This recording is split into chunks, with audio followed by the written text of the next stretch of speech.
Video করে দিলে বলে দিলে আমার ইচ্ছা না, এটা আমার ইচ্ছা। তুমি আমার ভিডিও করে দাও না কেন বলছে? আপনি নিজেই বলেছেন আপনাদের কোনো নেই,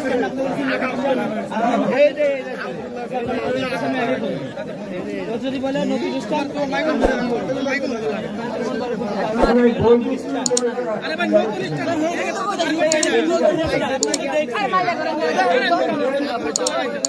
বাই করে দিয়েছো না তুমি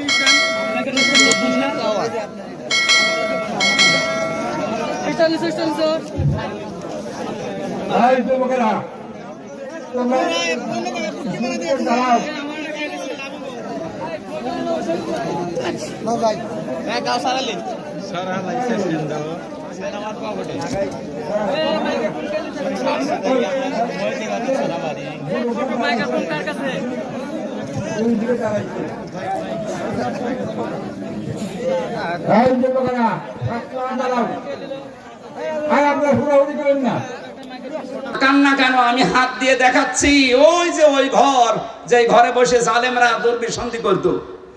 আর সারা বাংলাদেশের 64 জেলার অবস্থা এক। যেখানে যেখানে জালেমরা দুর্বিসন্ধি করেছে ইসলামপন্থী মানুষদের বিরুদ্ধে, এ ঘরগুলো আজ আল্লাহ উজাড় গৃহ বানিয়ে দিয়েছে। আমার কুষ্টিয়ার খবর বলছি, সারা দেশের অবস্থায় কিন্তু একই। আপনি তাকান, এই ঘরগুলো আজ আল্লাহ মনে হচ্ছে হাত দিয়ে দেখাচ্ছে, ওই দেখ হানিফের ঘরের দিকে তাকা, টয়লেট বানিয়ে দিয়েছে, জাতীয় টয়লেট। আবু জাহেলের বাড়ি বানিয়েছিল আন্তর্জাতিক টয়লেট, এখানে তো আর আন্তর্জাতিক মানুষ আসে না, এই জন্য এটা বানিয়েছে জাতীয় টয়লেট। ইনোর বাড়ি বানিয়ে দিয়েছে জাতীয় টয়লেট। শুধু ওর বাড়ি না, ওর চেহারা পর্যন্ত মানুষ এখন পচা ডিম মারছে। এই কথা বলেন না কেন? এর চাইতে আল্লাহ কি দেখাবে আর বলেন তো? এটা তো কুষ্টিয়ার খবর বললাম, বাকি জেলাতে এর চাইতেও খারাপ অবস্থা। বিশেষ করে ঢাকা এত জাঁকজমকপূর্ণ ছিল, কালকেই দেখলাম পেপারে, এত জাঁকজমকপূর্ণ ছিল যে জায়গাটা শুধু যেতে পারলে অনেকে চুমা খেত, সেই জায়গাটা এখন উজাড় গৃহ হয়ে গেছে। এই 3 মাসের ভেতরে সেই জায়গা মনে হচ্ছে শয়তান বাস করে। আপনি যেতে দেন এভাবে, আর কিছুদিন ওই জায়গাটা আমার মনে হয় আবু জাহেলের বাড়ির মতো আন্তর্জাতিক টয়লেট হয়ে যেতে পারে। কাবা শরীফ যখন তাওয়াফ করছিলাম 16 সালে, হঠাৎ আমি উপরে আসলাম, দেখে আমার পেটে ব্যথা করছে। এক পুলিশকে ডাক দিয়ে বললাম, ভাই আমি তো এতক্ষণ ভালোই ছিলাম, আমার নিজের ভাষা না ওর ভাষা দিয়ে, যে এখন আমার পেটে ব্যথা করছে, কারণ কি? পুলিশ আমারে বলছে, ইয়া হাজি আল হজ্জা তাই না বিলাদুকা।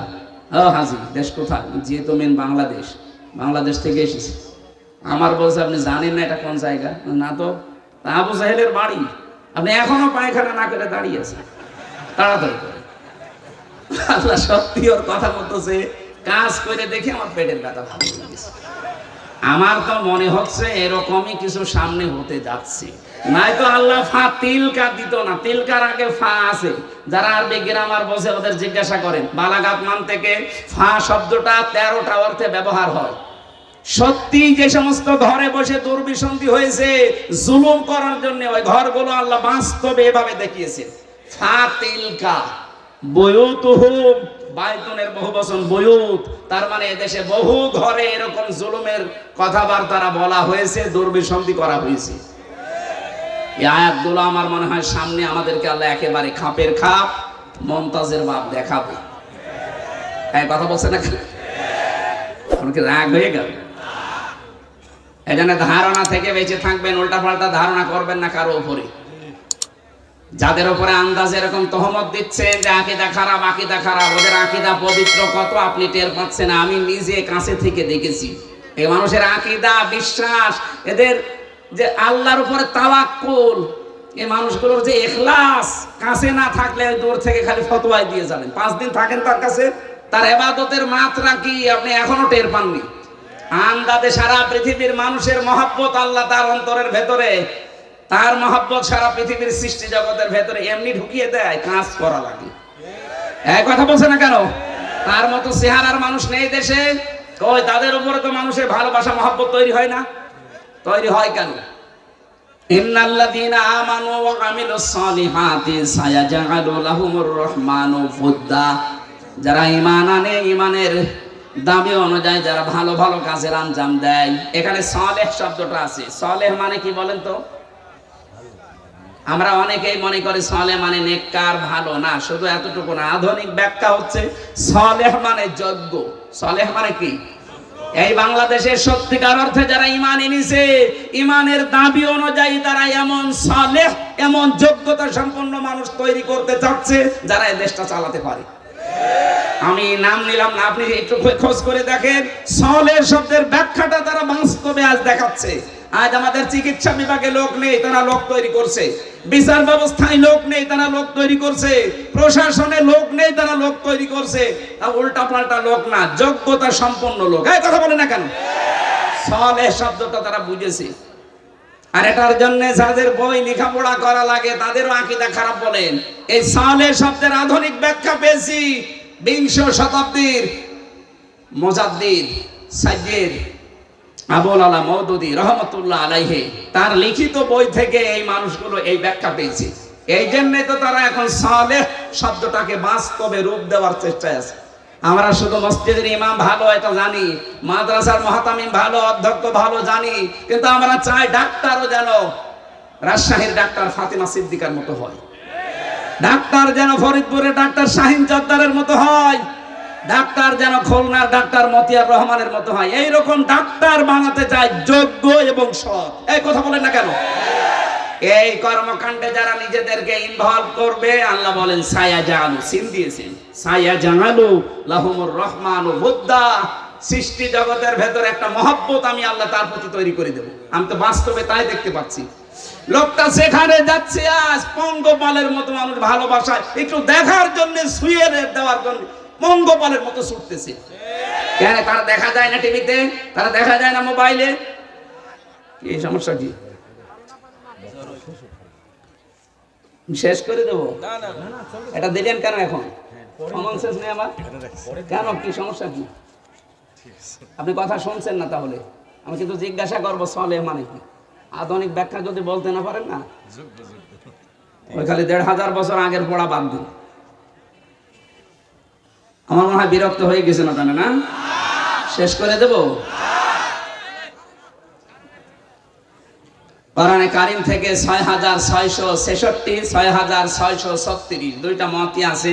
একটা মত আমরা মানি, 6666 মানেন। এর ভেতরে একটা মাত্র আয়াত পড়েছি, 4টা কথা আল্লাহ দিয়েছেন আয়াতের ভেতরে। এক একটা শব্দের ভেতরে লক্ষ লক্ষ কথা।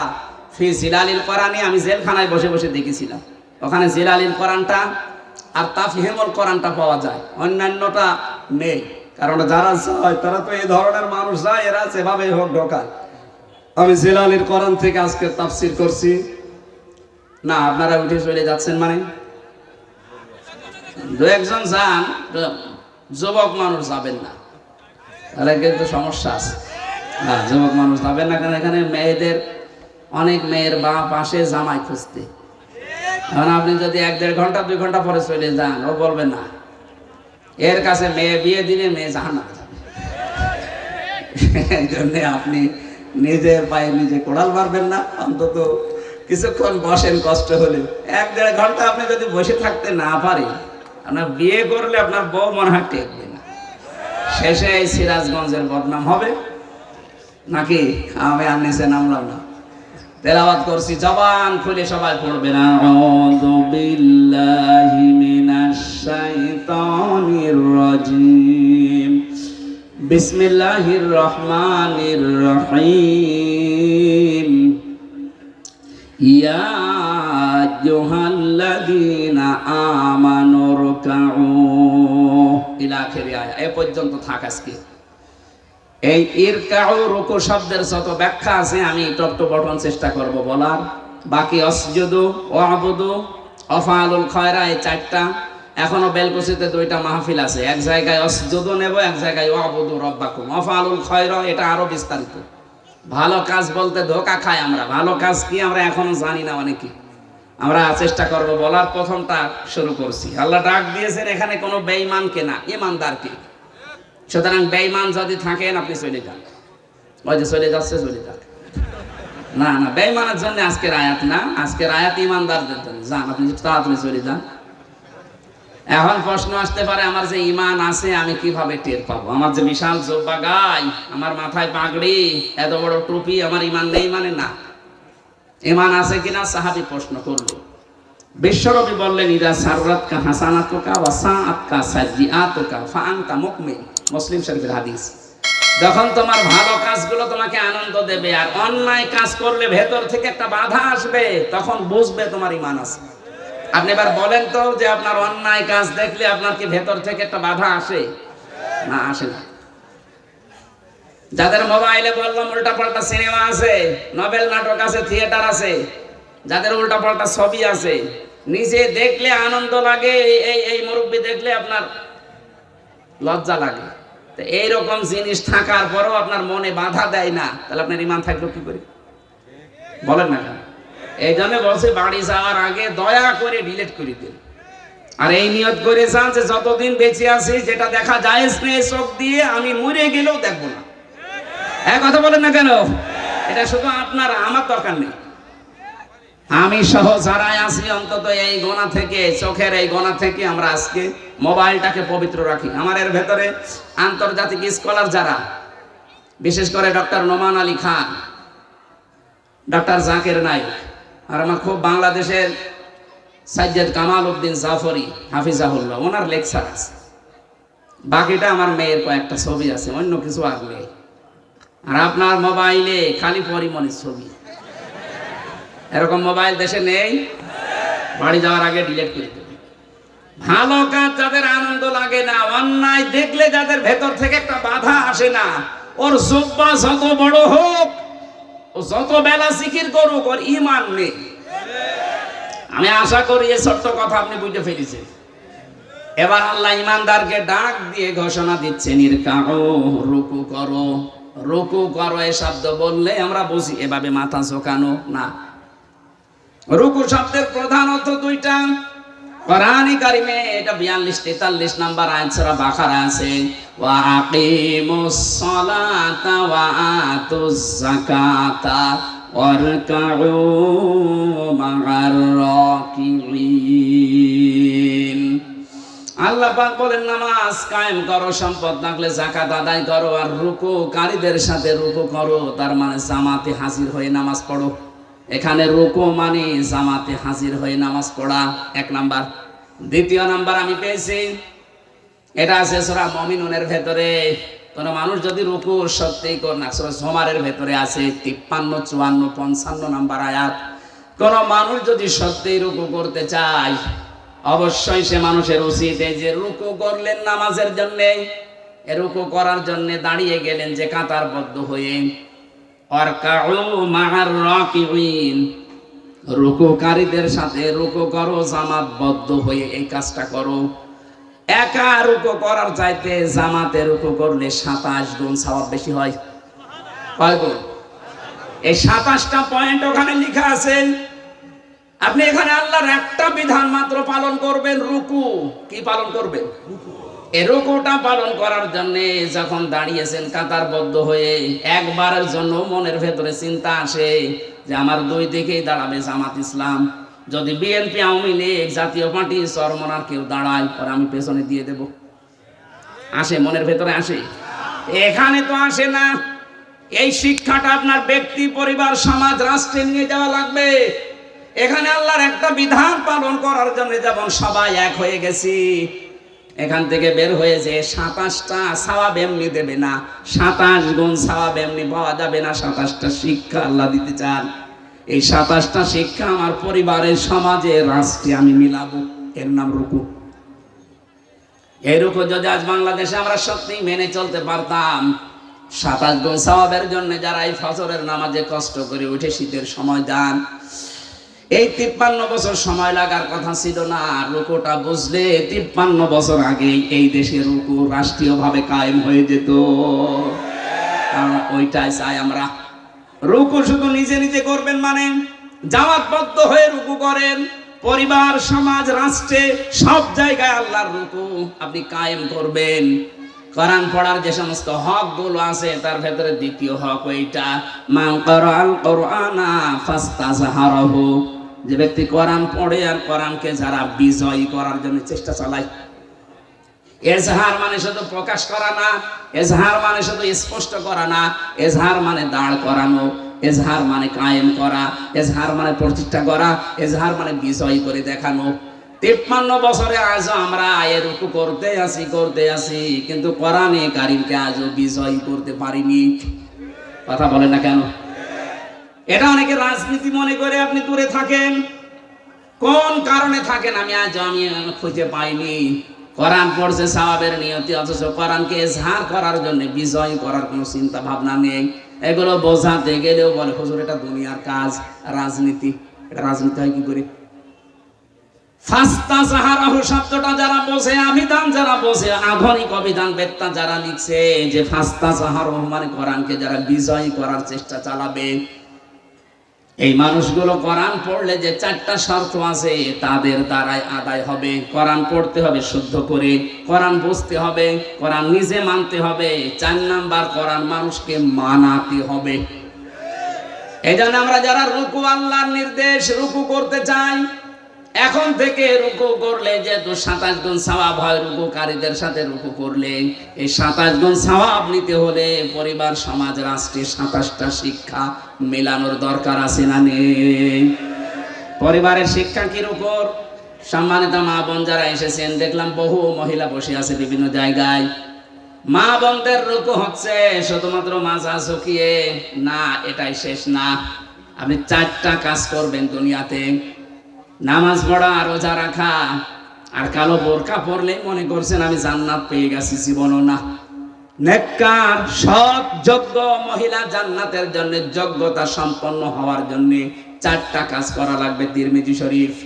1 নম্বরে ইদা নাজারা ইলাইহা সাররাতুহু, যখন আপনার স্বামী বাইরে থেকে এসে আপনার দিকে তাকাবে, স্বামীকে আনন্দ দেবেন। কথা বুঝতেছেন? এই শব্দটা আজ বাংলাদেশে নেই। স্বামী বাইরে থেকে এসে পরিবারে আনন্দ পায় না, এই জন্যই বাধ্য হয়ে পরকীয়া প্রেম করে। দেখলে এরা যে পায় না, পরকীয়া প্রেম করে। সম্মানিত মা বোনেরা, কার স্বামী জি বলেছে আপনি শুনতে পেয়েছেন? আজকে থেকে একটু বাড়িয়ে দেবেন আদরটা। 2 নম্বরে ওয়াইদা গাবা আনহা হাফিজাতুহু, স্বামী যখন বাইরে যাবে তখন স্বামীর সম্পদ, স্বামীর সন্তান, নিজের ইজ্জত, সতীত্ব, নিজের লজ্জাস্থান, শরীর, এগুলো হেফাজত করে রাখবেন। অথচ অধিকাংশ মেয়েরা এখন স্বামী বাইরে গেলে দিন পায়। কথা বলে না কেন? মেয়েরা মোবাইলেও যদি কথা বলে, কোন ধাসে কথা বলবে আল্লাহ কোরআনে দিয়েছেন। সূরা আহজাবের 32 নম্বর আয়াতে আছে, ইয়া নিসান নাবিয়্যি লাস্তুন্না কা আহাদিম মিনান নিসাই ইনিত্তাকাইতুন্না ফালা তাখদা'না বিল কওলি ফায়াতমা'আল্লাযী ফী কলবিহি মারাদু ওয়া কুলনা কাওলাম মা'রুফা। এটা তাফসীরে খাজেনে আছে। আমি যা বলছি অধিকাংশ ফি জিলালিল কোরআন থেকে, আর এইটা আছে তাফসীরে খাজেনে। আল্লাহ ডাক দিয়েছেন, হে নবীর স্ত্রীরা, পর্দার আড়াল থেকে। তখন নাই পর্দার আড়াল থেকে, কিন্তু এখন অর্থ হবে মোবাইলে, ফ্যাক্সে, ফোনে। যদি আপনি ফোনে কারোর সাথে কথা বলেন, কথা বলবেন সত্য কথা, মিথ্যা বলবেন না, কিন্তু ভাষা হবে রুক্ষ সূক্ষ্ম। গরম দিয়ে এমন ভাবে কথা বলবেন, ওই পারে যে আছে ওর মনের ভেতরে যদি গুড়ও থাকে, ওই এমনি তো অবাক করে নেবে। কথা বলে না কেন? হ্যাঁ, শুধু 14 জন পুরুষ বাদ দিয়ে, 14 জন পুরুষ যাদের সাথে আপনার বিবাহ করা হারাম, আপনার আপন ভাই, আপনার বাবা, আপনার বোনের ছেলে, আপনার ভাইয়ের ছেলে। আমি কথা বোঝাতে পেরেছি কিনা বলেন? এই 14 জন আছে সূরা নিসার 21-22 নম্বর আয়াতের তাফসীরে পাবেন। এই 14 জন পুরুষ মানুষ বাদ দিয়ে যদি কাবার ইমাম আব্দুর রহমান সুদাইসিও কল দেয়, আপনি কথা বলবেন সঠিক কথা, কিন্তু ভাষা এমন করবেন। জান্নাতি ঠিকানা ইসলামিক চ্যানেল, বেলকুচি, সিরাজগঞ্জ। আপনার প্রিয় বক্তার মহাগ্রন্থ আল কুরআনের আলোচনা শুনুন।